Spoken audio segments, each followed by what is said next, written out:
El general que sigue mi estrategia asegura la victoria. Nombradlo. Como ves, hace 2500 años ya existía el marketing y el autor del arte de la guerra, Sun Tzu, usó esta frase, entre otras, en su archiconocido libro, que todavía hoy se estudia y aplica tanto en sociedad como en el mundo de los negocios. Si quieres entender todo el contenido de este libro y así poder aplicarlo, quédate hasta el final del vídeo y saca tus propias conclusiones. En este vídeo resumiré las enseñanzas de Sun Tzu, capítulo a capítulo.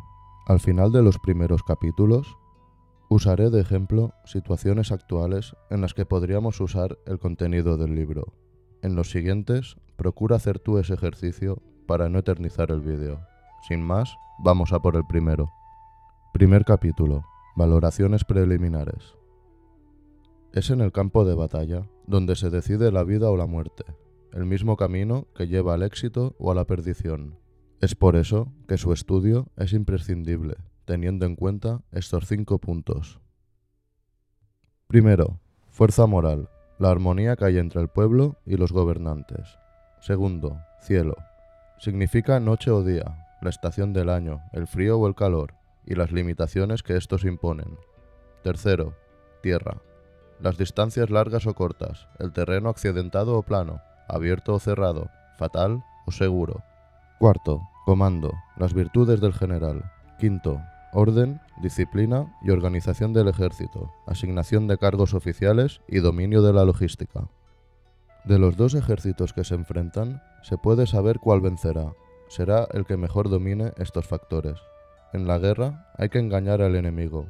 Si el general adversario se irrita fácilmente, provócalo. Si es soberbio, muéstrate humilde, para que te infravalore. Cuando el enemigo descanse, cánsalo. Cuando esté unido, divídelo. Cuando esté desprevenido, golpéalo. Muy bien, ¿y para qué me sirve esto a mí, nacido en el siglo XXI? A primera vista, esto habla puramente de estrategia militar, sí. Pero es estrategia al fin y al cabo. Por ejemplo, cambia la batalla por una entrevista de trabajo. Tú eres tu general y el entrevistador tu adversario. La fuerza moral que muestres, la armonía entre tu mente y tu físico, es vital para una buena primera impresión. Cielo, ¿a qué hora es la entrevista? ¿Es tu mejor hora del día? Si no es así, ¿qué puedes hacer para que lo sea? Tierra, la duración de la entrevista. ¿Qué preguntas o pruebas puedes esperar? Comando, ¿cuáles son tus virtudes? ¿Qué puedes sacar a relucir? ¿Qué defectos has de esconder? Orden, la disciplina que muestres tener para con tu empleo, mostrando tu dominio en las competencias que piden en el puesto de trabajo al que aspiras. Si tienes estos puntos en cuenta, la entrevista será mucho más exitosa que si vas ignorándolos, eso seguro. Luego el talento que muestres te puede hacer sobresalir de los demás aspirantes y darte la victoria. Si ya supieras qué aspirantes se presentan y los estudias, mucho mejor. Segundo capítulo. La conducción de la guerra. Antes de empezar una guerra, hay que valorar los recursos que se disponen. Si el ejército cuenta con 100.000 efectivos, los gastos serán 1.000 monedas de oro diarias. Una guerra larga nunca es beneficiosa para el Estado. Los recursos se agotan, las familias se diezman con los caídos y se empobrecen, mermando la capacidad del Estado para generar más recursos, tanto humanos como materiales, exponiendo así el país a sus vecinos rivales, que podrían aprovechar la debilidad para conquistar nuestro territorio. Por no hablar de las penurias que sufren tanto soldados como el pueblo en un estado de sitio, pudiendo provocar rebeliones. Para evitar eso, hay que aprovisionarse de los recursos del enemigo una vez entres a su territorio. ¿Y cómo aplicar esto hoy en día? Adapta tu situación como en el ejemplo anterior. En este caso, digamos que quieres abrir un negocio y has de alquilar o adquirir un local. Plantéate el Estado como tu patrimonio, el negocio que elijas como la guerra. Tu ejército será quien trabaje contigo y has de valorar cada gasto, por ínfimo que sea, preguntándote si eres capaz de mantenerlo en el tiempo, contando con los recursos, o capital en este caso, que genera el negocio. Si este funciona y puedes expandirlo, la guerra cambiará, pues entrarán más facciones rivales o competencia de las que ya tenías antes. Y cuando cierres una operación comercial, plantéalo como una campaña militar que debe ser rápida y eficaz. Tercer capítulo. Planificación de las ofensivas. Tomar un país intacto siempre es mejor que destruirlo, igual que tomar un ejército o cualquier otro recurso enemigo. El objetivo es conquistar el mundo sin destruirlo. Es decir, como menos batallas cueste la victoria, mejor. La fabricación del material necesario para librar la guerra requiere un tiempo largo. Sin material, los soldados morirán bajo el ataque enemigo, así que nunca es bueno precipitarse. Si la superioridad que tiene tu ejército es de 10-1, rodea a tu enemigo. Si es de 5-1, atácalo. Si es de 2-1, divídelo. Si es de 1-1, tienes posibilidades, no te precipites. Si estás en inferioridad, has de estar atento a todo lo que pasa. Si eres mucho más débil, evita la batalla. El general es el pilar que todo lo sostiene. Si se agrieta, todo puede caer. Existen 5 circunstancias que pueden hacer prever una victoria. Saber cuándo combatir, saber usar un ejército pequeño y otro grande, tener el apoyo unánime de oficiales y soldados, estar preparado ante el enemigo desprevenido y tener oficiales competentes que no sufran injerencias del soberano al que sirven. Si conoces a tu enemigo y te conoces a ti, no correrás peligro en 100 batallas.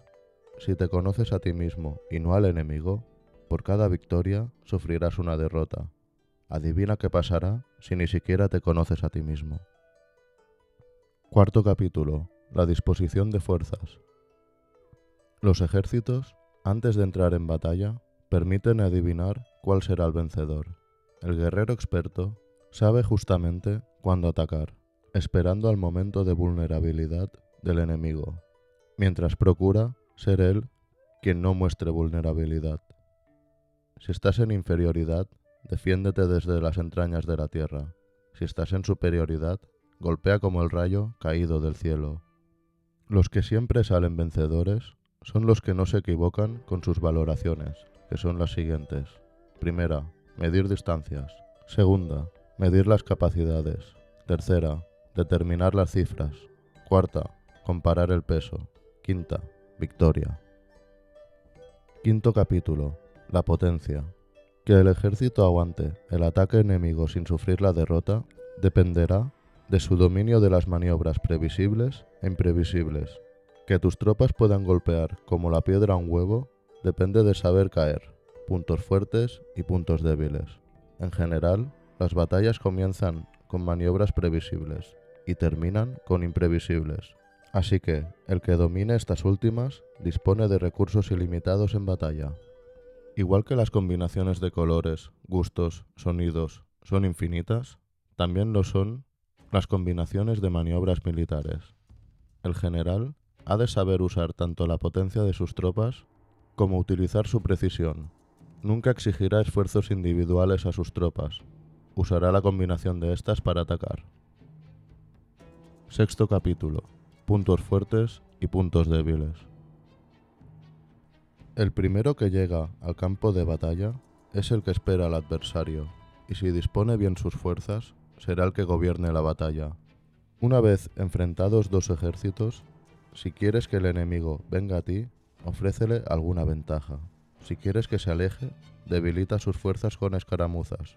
Cánsalo cuando descanse. Cuando se alimente, forzadlo al hambre. Cuando esté quieto, oblígale a moverse. Espérale donde no te espere. Ataca donde no tenga defensa, mientras aseguras tus defensas. Para conseguir todo esto, tendrás que buscar la manera de averiguar la disposición de fuerzas del enemigo. A la vez, evitarás que él descubra las tuyas. Si valoras correctamente tus posibilidades, te encontrarás en ventaja a pesar de ser superado en número.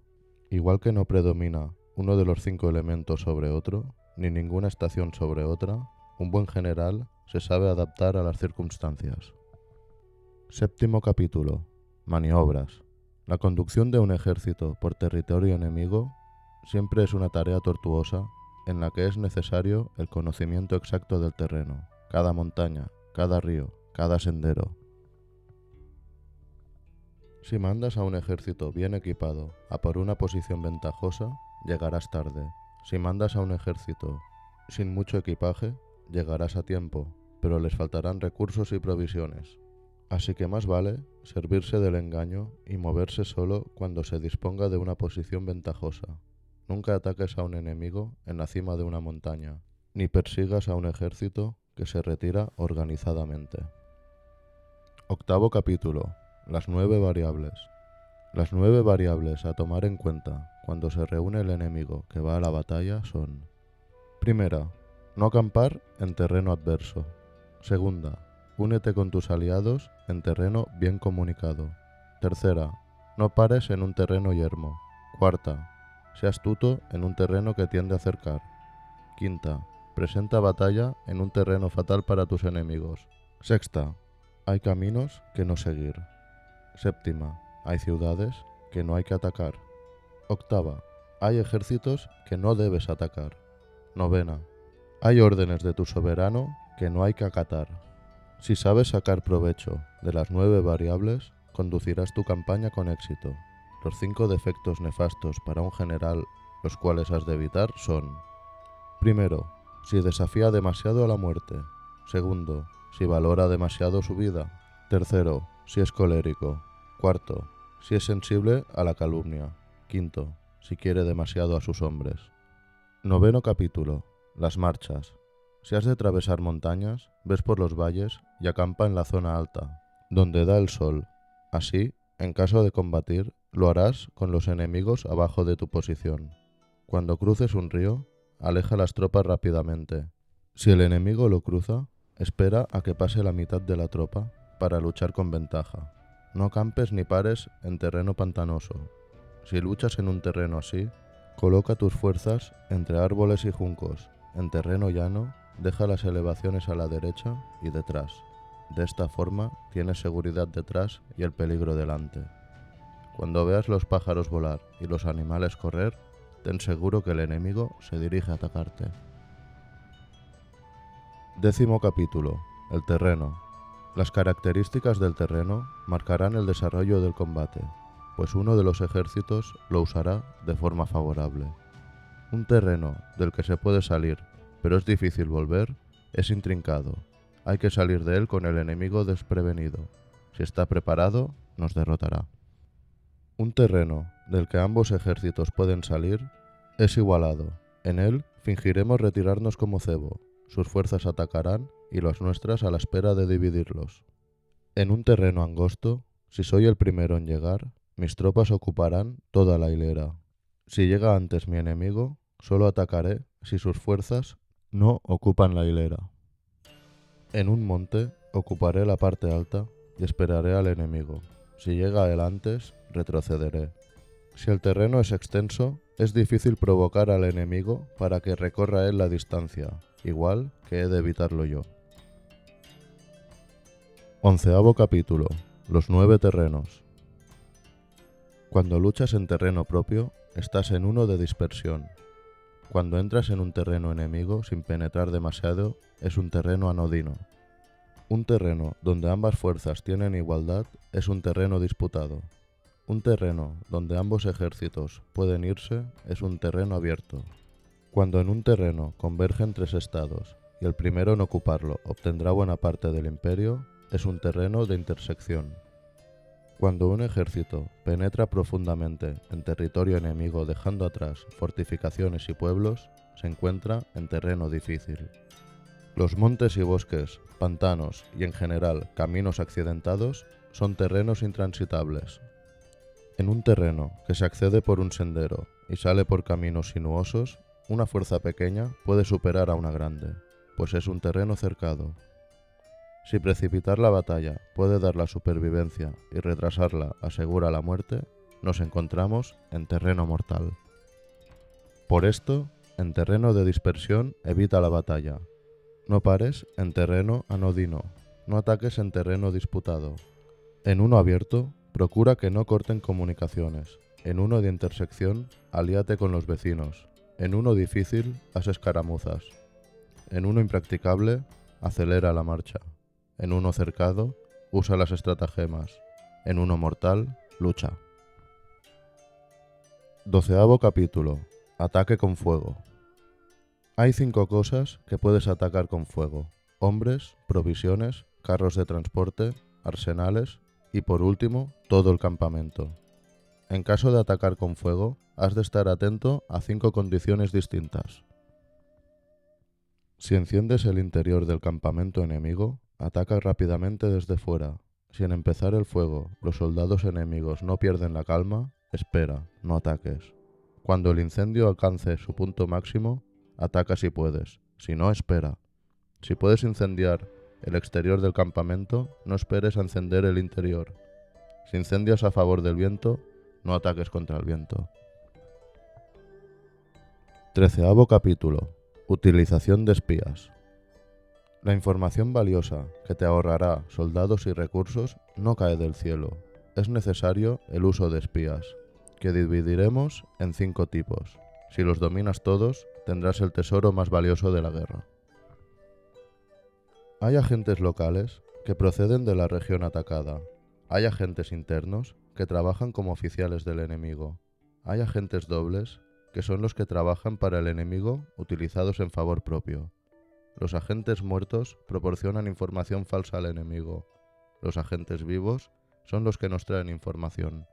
Los espías son unidades de élite, y así debes tratarles, aparte de ser inteligente cuando hablan, como implacable cuando te fallan. Bien, ya hemos terminado con el arte de la guerra. Ahora te voy a contar la historia de su autor, por si te apetece quedarte. Permíteme introducirte en el contexto, el aura que envolvía al autor, cuyo libro habían leído todos los mandatarios del momento, ansiosos de empaparse de la sabiduría del legendario Sun Tzu. Nació en tiempos convulsos para una China sumida en los conflictos internos y la miseria, generada por las guerras. Siglos atrás, la dinastía Zhou tomó el poder con una férrea doctrina. El cielo otorgaba el mandato al soberano. A su vez, el cielo lo escogía porque era el que mejor trataría a su pueblo. Establecieron un sistema feudal en un territorio amplísimo. Los primeros siglos fueron estables, pero los muchos señores feudales repartidos por el reino empezaron a luchar entre sí, conquistando territorios de unos a otros. La dinastía Zhou entra en decadencia, con un pueblo hambriento y pobre a causa de las largas guerras. Los mecenas e intelectuales que les apoyan empiezan a dejarles de lado. Los señores feudales acaban ostentando el poder económico, beneficiados por la decadencia real. La meritocracia acabó con la aristocracia, y en este caldo de cultivo se crió Sun Tzu. Las escuelas de pensamiento chinas buscaban la fórmula para traer una paz estable. Llegaron a una conclusión: la mejor manera de procurar la paz es tener tanta capacidad bélica que la idea de una guerra sea desechada al instante. Sun Tzu era un general conocido por todos los señores feudales, contratados por los más poderosos, pues sus victorias hablaban por sí solas.